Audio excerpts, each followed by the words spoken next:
Hello everyone, മറ്റൊരു വീഡിയോയിലേക്ക് എല്ലാവർക്കും സ്വാഗതം. ഈ വീഡിയോയിൽ ഞാൻ ഒരു പീഡിയാട്രിക്സ് റിലേറ്റഡ് ആയിട്ടുള്ള ഒരു ക്വസ്റ്റ്യൻ ആണ് ഡിസ്കസ് ചെയ്യുന്നത്. ഇവിടെ നിങ്ങൾക്ക് കാണാം ഓപ്ഷൻസ് ഒക്കെ കുറച്ച് ലോങ് ഓപ്ഷൻസ് ഒക്കെയാണ്. എന്തായാലും ക്വസ്റ്റ്യന് കുറച്ച് വലുതാണ്. എന്തായാലും ക്വസ്റ്റ്യനിലേക്ക് പോകാം. The nurse is teaching cardiopulmonary resuscitation, that is CPR to a group of nursing students. The nurse asks a student to describe the reason why blind finger sweeps are avoided in infants.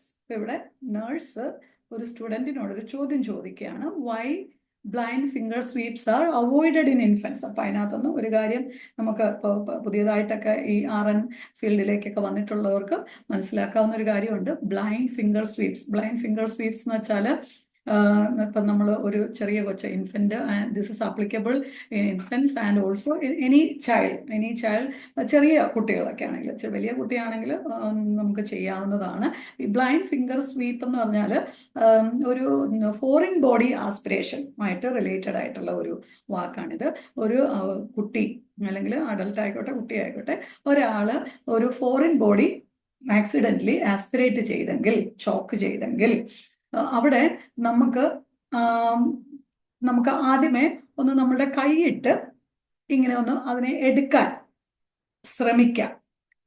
Okay, വായിൽ കൈയിട്ട് അങ്ങനെ നമുക്കത് കാണാൻ പറ്റുന്നുണ്ടെങ്കിൽ നമുക്ക് ഇപ്പോൾ ഒരു അഡൾട്ടിനാണെങ്കിൽ ഇവൻ കാണാൻ പറ്റുന്നില്ലെങ്കിൽ പോലും നമുക്ക് കൈയിട്ട് ഇങ്ങനെ ഒന്ന് തപ്പി എടുക്കാൻ നോക്കാം. പക്ഷേ കുട്ടികളിൽ, ഇൻഫൻസിൽ അങ്ങനെ ചെയ്യാൻ പാടില്ല.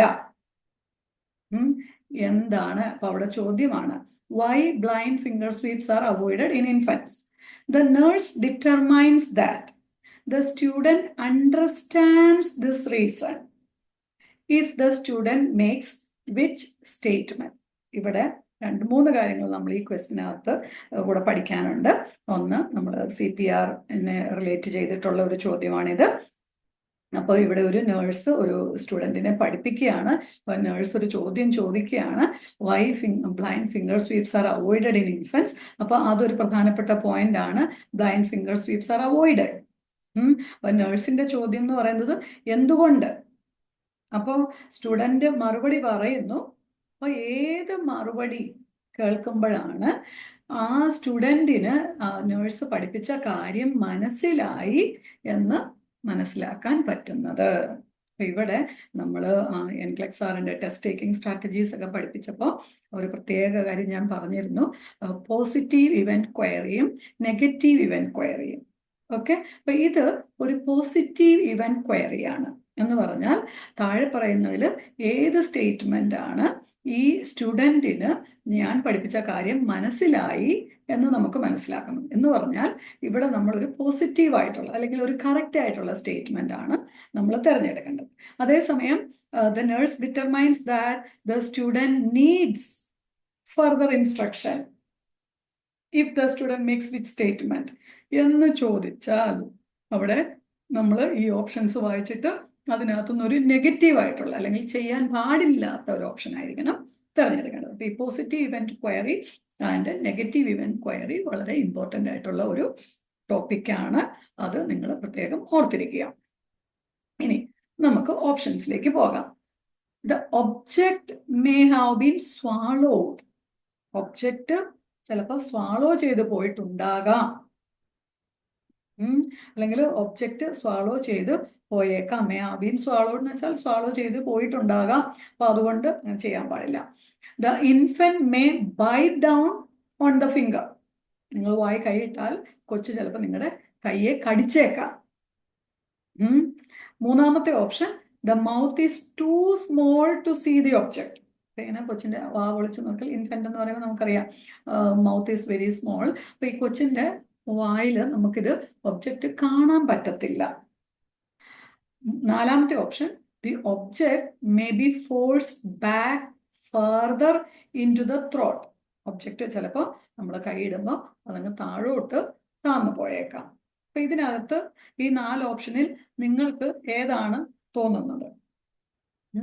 ഏതാണ് തോന്നുന്നത് എന്ന് ആലോചിക്കുന്നതിന് മുൻപ് ഏതൊക്കെ അല്ല എന്ന് ആദ്യം കണ്ടുപിടിക്കാൻ ശ്രമിക്കുക. Okay, try to eliminate wrong options. അപ്പൊ ഇതിനകത്ത് നമ്മൾ ഒന്ന് ആലോചിച്ചാൽ നമുക്കറിയാം ഈ കൊച്ചു കയ്യെ കടിക്കുമായിരിക്കും, അപ്പൊ അതുകൊണ്ട് വായിക്കൈയിടരുത് എന്ന് പറയുന്നത് ശരിയാവാൻ എന്തെങ്കിലും സാധ്യതയുണ്ടോ? അത്ര ഒരു സില്ലി ആയിട്ടുള്ള ആൻസർ ആയിരിക്കുമോ ഇവിടെ വരുന്നത്? അല്ലെങ്കിൽ അവിടെ കൊച്ചു കയ്യെ കടിക്കുക എന്ന് പറഞ്ഞാൽ അവിടെ ഉടനെ നേഴ്സിന് അപകടം പറ്റിയേക്കാം. എപ്പോഴും ഓർക്കുക നമ്മൾ പേഷ്യൻറ്റിൻ്റെ കംഫർട്ട്, സേഫ്റ്റി, പേഷ്യൻറ്റിൻ്റെ പ്രയോറിറ്റി കാര്യങ്ങൾക്കാണ് നമ്മൾ എപ്പോഴും ഇമ്പോർട്ടൻസ് കൊടുക്കുന്നത്.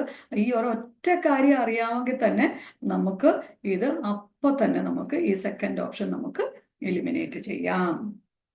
യെസ്. പിന്നെ അടുത്ത ഒരു ഓപ്ഷൻ എന്ന് പറയുന്നത് subject may have been swallow. കൊച്ചത് വിഴുങ്ങിപ്പോയാൽ കുഴപ്പമൊന്നുമില്ല അല്ലേ? വിഴുങ്ങിപ്പോയാൽ അത് അങ്ങകത്തോട്ട് പൊയ്ക്കോളും.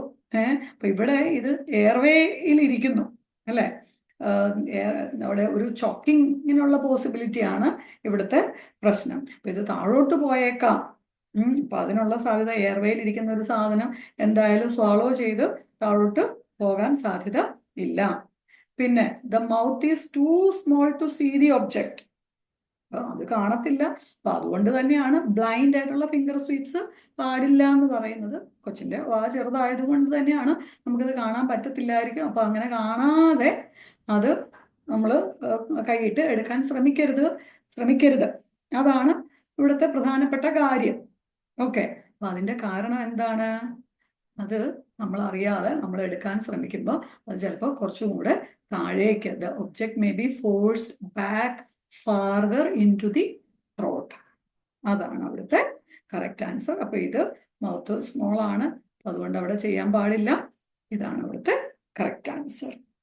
ഓക്കെ, അപ്പൊ ഇതിനകത്തുനിന്ന് 2-3 കാര്യങ്ങൾ നിങ്ങൾ പഠിച്ചു എന്ന് ഞാൻ മനസ്സിലാക്കുന്നു.